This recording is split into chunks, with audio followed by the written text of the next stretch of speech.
Fala pessoal, tudo bem com vocês? Lucas Piperaio do canal Piperaio Hard de volta com mais um vídeo e hoje trago para vocês um teste que já era guardado há muito tempo aqui no canal. SLI de GTX 980 Ti G1 contra o SLI de GTX 980 Superclocked mais da EVGA. Então nesse vídeo vocês vão conferir 7 testes em jogos 4K, apenas a resolução 4K. Eu vou também testar em benchmarks sintéticos, vou mostrar o consumo da máquina toda com uma e com duas placas para vocês verem qual fonte que você precisa para uma ou para duas placas. E vou mostrar também o desempenho em single GPU, para que vocês vejam qual o desempenho que você vai ter ao colocar uma segunda G1 ou uma segunda EVGA, ok? Então é isso. Espero que vocês gostem. Vamos aos testes.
Bom pessoal, vamos agora comentar os resultados com vocês. Vocês viram os testes gravados. Eu quero ressaltar aqui que eu gravei o teste do SLI com o Shadowplay. Eu tive alguns problemas na gravação com o Afterburner no SLI. E o Single GPU são aqueles mesmos testes que eu já tinha mostrado no comparativo da Strix, G1 e VGA. Então foram gravados com o Afterburner. Mas agora, independente do software que foi gravado, nós vamos ver as tabelas de resultados sem impacto na performance. Por quê? Eu faço a gravação e depois, sem estar gravando, eu obtenho os FPS com o Fraps para gerar as tabelas e o gráfico do frame time e do escalonamento, ok?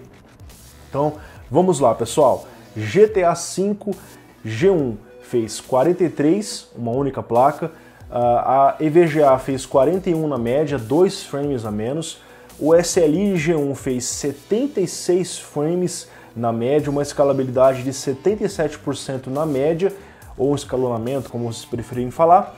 E duas EVGAs Superclock demais fizeram 69 frames na média, uma escalabilidade de 68%. Então não foi uma grande escalabilidade, mas nós tivemos aí um bom aumento de desempenho, ok? Vale ressaltar que eu rodei todos os testes nas mesmas configurações e eu mostrei para vocês as configurações.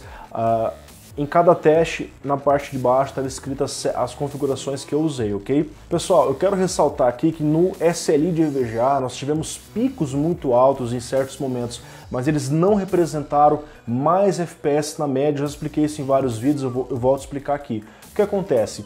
O Fraps, ele captura as estatísticas por segundo, então ele olha no segundo, depois no outro segundo ele olha quantos frames está lá e faz esse log, e no final ele gera mínima, média e máxima. Porém, dentro de um segundo existe uma variação do frame, tá? Então, o gráfico do frame time mostra justamente isso. Dentro de um segundo, uma variação muito maior. Às vezes você está jogando um certo jogo e você tá lá com 80 frames, só que você tá percebendo que não tá suave, tá dando umas engasgadinhas. Por quê? É justamente essas variações que não aparecem. Dentro de um segundo pode acontecer essas variações. E o gráfico do frame time está mostrando justamente isso, ok? Vamos lá. Shadow of Mordor G1 fez 56 frames na média, EVGA fez 54, 2 frames a menos. O SLI de G1 fez 104, um escalonamento de 86%, já foi mais interessante. E o SLI de Superclock demais fez 98 frames, um escalonamento de 81%. Eu quero ressaltar que essa Superclock demais não é o modelo mais avançado que a EVGA tem. Nós temos Kingpin Edition, enfim, mas eram as placas que eu tinha à disposição aqui, ok? Eu não tenho outras da EVGA para testar, senão eu colocaria uma placa com um clock maior para competir com a G1, já que ela tem um clock boost maior, né? E é uma triple fan também, né? Contra uma dual fan. Bom, Crysis 3 G1, 26 frames, eu rodei no Very High e com o FXA off. O Very High 4K é bem pesado, cara. Superclocked fez 26 frames, as placas ficaram empatadas. SLI de G1 fez 52 frames, um escalonamento de 100% na média, bem interessante, né? E EVGA 48 frames na média, um escalonamento de 85%, ok? Então, nós estamos quase dobrando os frames ao adicionar uma segunda placa de vídeo. Isso é uma coisa bem interessante, né? Hoje, no nosso mercado, são poucas pessoas que vão fazer um SLI desse. Você vai pagar aí R$7.400, R$7.500 em duas placas dessa, fora uma fonte melhor, enfim. Então isso aí vai de cada usuário, ok? E no gráfico do frame time nós tivemos uma oscilação muito grande do SLI. Eu jogando ali, eu não percebi que se estava travando, para mim estava normal o desempenho. Então eu acredito que foi um problema na captura do Fraps, tá? Far Cry 4 G1 fez 47 frames na média, Superclock demais fez 2 FPS a menos, 45. É importante ressaltar que você vê essa diferença tão pequena porque são placas que usam a mesma GPU. A diferença está no sistema de refrigeração e nos clocks. A G1 tem um clock maior, um clock boost maior, por isso que ela sempre fica à frente, ok? O SLI de G1 fez 96 frames na média, e o SLI de EVGA fez 87 frames na média. O escalonamento foi 104% na G1 e 93% na média na Superclocked. Sim, é possível um escalonamento acima de 100%. Eu já tinha mostrado um outro teste da 950 que ela havia passado dos 100% também, ok? E justamente foi no Far Cry 4, se eu não me engano. Witcher 3, G1 Game fez 34 FPS na média, a Superclocked fez 32, apenas 2 frames a menos. O SLI G1 fez 55, uma escalabilidade de 62%, então teve um bom aumento de desempenho. E o SLI de Superclocked fez 53 frames na média, 2 frames apenas a menos que a G1, um escalonamento de 66%. Eu quero ressaltar aqui que no Witcher 3 novamente aconteceu esses picos, né, muito grandes no SLI, mas que não representaram uma mínima média diferente no Fraps. Como eu expliquei, o Fraps captura as duas informações de formas diferentes, ok?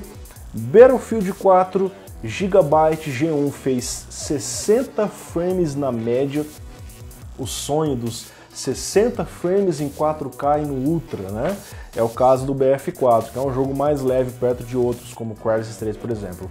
Superclocked fez 57, apenas 3 frames a menos. SLI de G1 fez 112 frames na média, uma escalabilidade de 87%.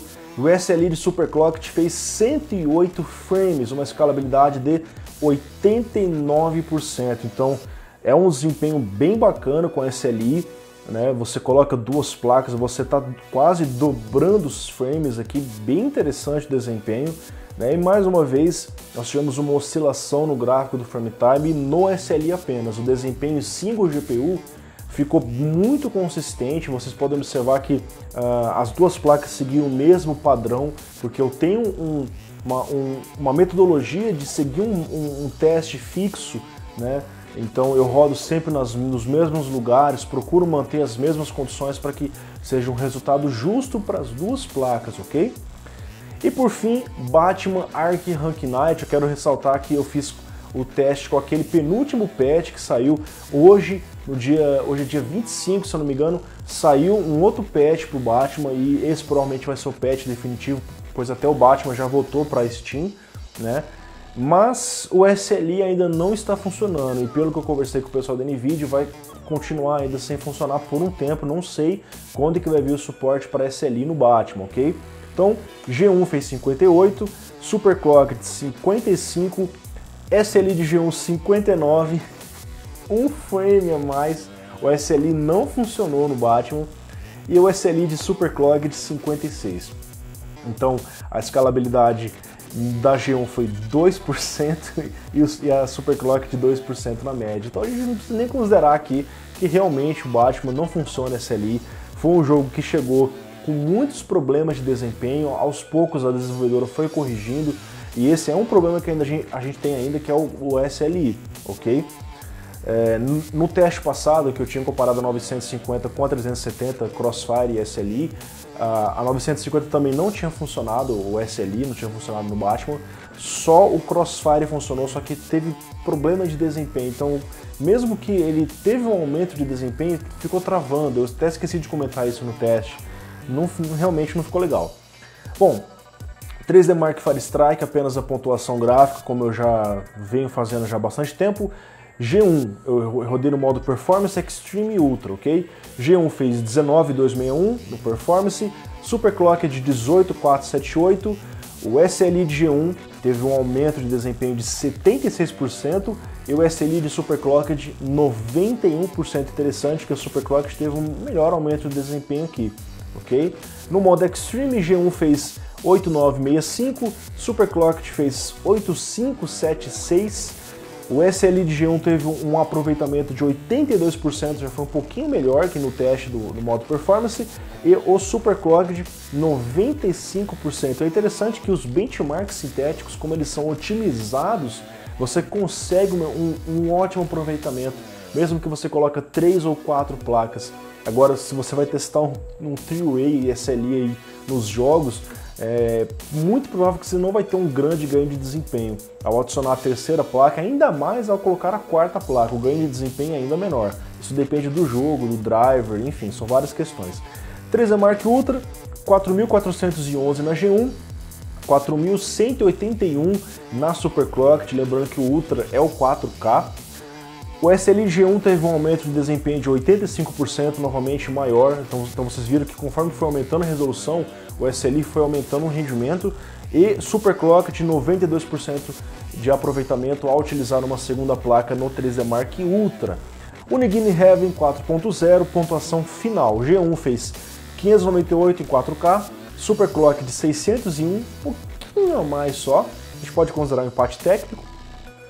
O SLI de G1 fez 1193, o SLI de EVGA fez 1147. O aproveitamento foi de 99% na G1 e 91% na Superclocked. Então, mais uma vez, é um benchmark que é otimizado, né? Já é um benchmark que já está há bastante tempo no mercado, então um ótimo desempenho, ok? Bom pessoal, agora vamos comentar o custo por frame médio. Eu fiz o custo por frame em real, em dólar. Então o que eu fiz? Eu somei todas as médias, dividi para achar a média, peguei o valor da placa e dividi por esse valor para achar quanto você paga por frame médio em 4K, ok? Então a G1 está custando R$ 3.699 na loja que eu olhei. Isso aqui é um pouco complicado porque depende da loja, depende da cotação que a pessoa comprou, se pagou substituição tributária, outros impostos, enfim. Então na loja que eu olhei, a G1 está R$ 3.699, a Superclocked estava R$ 3.599, R$ 100 a menos. E duas G1s você pagaria nessa loja R$ 7.398, que é o preço de uma moto no mercado. E o SLI de Superclock demais você pagaria R$ 7.198, ok? Então o custo por frame médio em 4K da G1 é R$ 79,92, é bem caro o que você paga para ter o desempenho em 4K, claro, no Ultra, com os filtros quase tudo no máximo, né? Superclocked R$ 81,27, ué Lucas, a Superclocked não tem um custo por frame melhor? Como a G1 teve um desempenho melhor, ela acabou compensando essa diferença dos R$ 100, tá? Se eu não me engano, entre as três TIs G1, Strix e EVGA em single GPU, em Full HD 4K, a Superclocked tinha se saído bem, mas em 4K, como a G1 teve mais desempenho, ela teve um custo por frame melhor. Duas G1s terão um custo por frame de R$ 93,48 e duas Superclockeds R$ 97,8. Então, novamente, a G1 continua sendo uma boa opção em custo-benefício, mesmo sendo um pouquinho mais cara, tá? Preço final em dólar, 689 da G1, 669 da EVGA, a G1 é um pouquinho mais cara, isso é óbvio. PCB Custom, Triple Fan, Clock Boost maior, enfim, é algo que justifica o preço maior dela. A Superclock já é um pouquinho mais barata, usa o PCB referência, tem Clock Boost menor, tá? Então, duas G1s lá fora vão custar $1.378, duas Superclock de $1.338. Então, custo por frame médio em dólar, $14,89 na G1, 15,11 na Superclocked, 17,41 no SLI de G1 e 18,05 no SLI de EVGA. Ok? Bom, a temperatura é um ponto extremamente complicado, eu já comentei isso em outros vídeos, é o desempenho individual dessas unidades. Eu testei duas G1s, duas EVGAs. As duas G1s que eu testei, elas tiveram um desempenho bacana, mesmo com clock boost alto, elas trabalhavam na maior parte do tempo abaixo dos 70 graus, enquanto a Superclock trabalhava entre 75 e 78 graus, isso em single GPU. Agora, quando você coloca o SLI, você coloca duas placas, a primeira placa fica mais quente, vocês viram isso nos testes. Isso porque ela fica sem ter onde puxar o ar para dentro dela, ela acaba puxando o ar quente, então ela naturalmente fica mais quente, a segunda placa fica mais fria. E a temperatura é um ponto muito importante aqui, porque se a placa chega no temp target, o clock vai ser reduzido, a placa vai fazer throttling e você vai ter um pouco menos de desempenho. Então a temperatura ela vai definir a performance. ok? Isso é uma feature do GPU Boost 2.0 que eu já venho comentando há vários vídeos. Então nesse quesito a G1 ganha. Por quê? Em cima o GPU ela é mais fria e mesmo em SLI ela, por lógica, continua sendo mais fria porque as duas placas trabalham em uma temperatura menor, tá? Já o SLI de EVGA, você fica jogando meia hora, uma hora, pelos testes que eu fiz, ele dificilmente atingiu o temp target, ficava ali a primeira placa em 83 e a segunda placa um pouquinho mais fria, mas depende da temperatura ambiente, da situação que você está usando, ok? Então, temperatura, G1 Game, até porque é uma triple fan, né? Então, enquanto a EVGA é uma dual fan, tá? Então, nesse ponto eu não vou nem comentar. Preço final, a EVGA é mais barata, depende da loja novamente, depende da promoção que você achar. Esses dias eu vi uma EVGA por R$3.200, R$3.100 aí no mercado. Então depende da loja, do momento. Vai ter a Black Friday agora, não sei como é que vai ser os preços com essa nossa situação econômica, tá?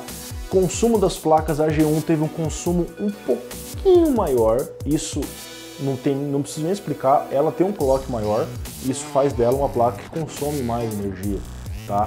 Então ela teve aí 5, 10 watts de consumo, só que 5, 10 watts é uma lâmpada a mais, você não vai perceber essa diferença na sua conta de luz, tá? Então isso não é um ponto que eu vou falar assim, nossa, a G1 está consumindo muito, vai dar um grande rombo na sua conta de luz. Não, não vai acontecer isso, é uma diferença muito pequena, tá? Performance, a G1 teve uma performance maior, isso é óbvio, ela tem um clock maior, não tem como ela ter uma performance menor. Teve alguns testes aí no 3D Mark Fire Strike que a Super Clock te passou. Isso acontece e algumas vezes você roda 1, 2, 3, 4 vezes o benchmark, às vezes dá um resultado maior, às vezes dá um resultado menor. Isso é algo da rodada, ok?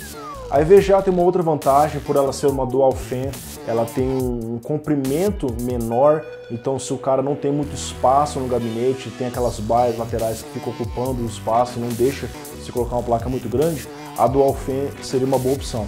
Para quem tem um gabinete grande ou para quem usa bancado como eu aqui, não interessa, a placa tem 1 metro de comprimento, você vai poder usar a placa sem nenhum problema, tá? Bom, o aspecto visual é um pouco complicado, é difícil falar qual que é mais bonita, porque isso é algo muito particular. Se fosse para eu dar a minha opinião, eu acho a Gigabyte mais bonita, mais estilosa, não desmerecendo a EVGA, é uma placa muito bonita, ela tem uma textura diferente, o LED na parte de cima, aqueles detalhes em dourado, o backplate dela também é bonito, mas eu acho que o conjunto geral da Gigabyte é mais interessante na minha opinião, tudo bem? Um último ponto, pessoal, se você vai fazer um SLI dessas placas, é importante que você avalie a sua fonte. Tem uma fonte de boa qualidade, não apenas, tem uma fonte de 1000 watts, mas não é uma fonte de boa qualidade. Então invista em qualidade, invista em potência, tá? Nos meus testes com as placas em estoque, a bancada inteira chegava a extrair mais de 700 watts, 750 watts da tomada. Se você faz um pequeno overclock nas placas, se você libera o Power Target, cara, o consumo vai para 900 watts fácil. Então é importante que você pense nisso. Eu quero fazer um pequeno overclock, fonte de 1000 watts, eu não estou exagerando. Não é para você gastar mais dinheiro com fonte, não. É um conselho que eu estou te dando por experiência própria, porque eu testei isso aqui. Então você vai fazer um SLI, não põe a fonte de 600, não põe a fonte de 650. Fonte de 700 você fica meio no limite, como eu estou aqui com a X760. Ela roda. Tive alguns problemas de desarmamento, se você faz um overclock, já era, a fonte desarma. Então tenha fonte de folga para que você não tenha problemas. Afinal, você está investindo R$7.000, R$7.500 em placas de vídeo, você não quer que o seu investimento seja desperdiçado. Uma fonte boa, você paga aí R$1.000, R$1.200, uma fonte de 1.200 watts, você fica com uma folga tremenda no seu sistema, pode explorar o overclock, pode brincar com elas, enfim. Bom pessoal, a EVGA ela tem um clock boost menor. Eu quero ressaltar que se você pega e aumenta o clock dela no mesmo clock da G1, você vai ter um desempenho parecido. Isso é bem básico, é simples, tá? Claro que a temperatura é diferente, mas aí você pode fazer um perfil de fã se você não se incomodar com ruído, tá? Então isso é uma coisa que você pode fazer em qualquer placa, assim como na G1. A G1 tem um clock boost lá, você pode colocar ela 1500, 1520, isso vai depender da GPU, se ela aguenta subir nesse clock, ok? Então é isso, pessoal. Espero que vocês tenham gostado desse teste. Quero agradecer a loja Saltcomp Informática que enviou as 4 placas de vídeo aqui para o canal. Muito obrigado pelo apoio. O William da Saltcomp é um cara muito gente boa, brother aí do coração. Vou deixar na descrição os links da loja, dá uma olhada na loja Saltcomp, eles têm várias promoções, várias ofertas. E essas placas com esses preços provavelmente ainda estejam em estoque, eu não sei, vocês vão ter que conferir aí se houver o interesse de vocês, ok? Então, chegamos ao veredicto. Qual é o melhor SLI? Na minha humilde opinião, de acordo com todos os nossos testes, todas essas conclusões, o SLI G1 é uma opção interessante, porque ele apresentou um melhor custo-benefício, trabalha numa temperatura menor e isso ajuda nos aquela questão do throttling que eu expliquei para vocês, você vai conseguir ter um desempenho por mais tempo sem que ocorra o throttling por temperatura alta. E o consumo não é um fator muito importante aqui porque ficou bem parecido nas duas. Visual, vocês decidem, e preço, a G1 R$100 mais caro, mas ela rende mais frames também porque ela tem um clock maior, tá? Não desmerecendo a EVGA, é uma placa muito bacana, muito forte também, né? E eu conheço pessoas que estão fazendo o SLI de EVGA por ser uma opção mais barata no mercado, tá? E você pode fazer overclock nela e ter um desempenho mais alto também, beleza? Então é isso. Se inscreva no canal se você ainda não é inscrito, deixe o seu like, deixe o seu comentário aqui embaixo e nos vemos em breve em mais um vídeo do canal Peperaio Hardware. Até mais, pessoal!